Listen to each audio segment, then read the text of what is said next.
క్షమించాలి, కొంచెం చిన్న ఆఫీస్ ఇది, కొంచెం ఇరుగ్గా ఉంటుంది, ఇబ్బందిగా ఉంటుంది.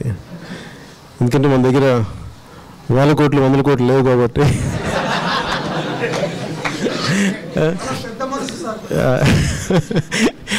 కాకపోతే ఏంటంటే మనకి ఒక రాజకీయ మార్పు ఉద్యమం రావాలంటే స్థలాలతో వీటితో సంబంధం లేదు, కానీ భావం తాలూకు విశాలత ఉండాలి, అంతేగాని స్థలం తాలూకు విశాలత ఉండాలి.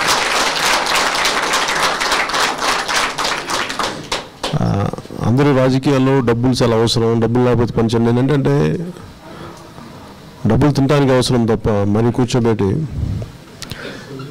అడుగు తీసి అడిగేయాలని డబ్బులు అవసరం లేదు, నేను నమ్ముతాను.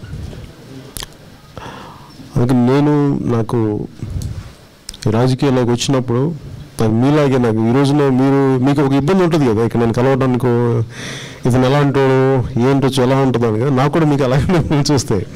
ఎందుకంటే నాకు సినిమాల పరంగా మీరు నన్ను చూసి ఉండొచ్చు. నేను చిన్నప్పటి నుంచి మా నాన్న చాలా సభల్లో చెప్పాను, నేను చాలా చిన్న ఊళ్ళో పెరిగాను, మన అనంతపూర్ కంటే చిన్న ఊర్లలో చాలా చిన్న టౌన్స్లో పెరిగాను, కనిగిరి లాంటి చోట్ల. సో మా నాన్న నాకు ఊహ తెలిసినప్పటికీ మా నాన్న పెట్టి ఆఫీసర్ అంటారు, హెడ్ కానిస్టేబుల్ కంటే కొంచెం పెద్దన, అది మా నాన్న అది. సో నాకు ఇలాంటి స్థాయిలన్నీ తెలుసు నాకు. కాకపోతే నాకు తెలిసిన ఏంటంటే నాకు ఇబ్బందులు పెరిగే కొద్ది కష్టాలు ఇబ్బందులు ఇవన్నీ తెలుసు నాకు.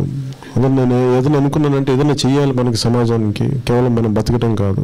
నా ఉద్దేశంతో అది ఎప్పటికప్పుడు వదిలేస్తానేమో అనుకునేవాడిని, కానీ సో నా ఉద్దేశంతో నేను యాక్టర్ అయినా కానీ ఎంతో కొంత చేయాలి, మనకు దెబ్బలు తిన్నా కానీ ప్రజారాజ్యం పార్టీ ద్వారా కుంగిపోకుండా దీన్ని ఎలా ముందుకు తీసుకెళ్లాలనే ఉద్దేశంతో జనసేన పెట్టడం జరిగింది.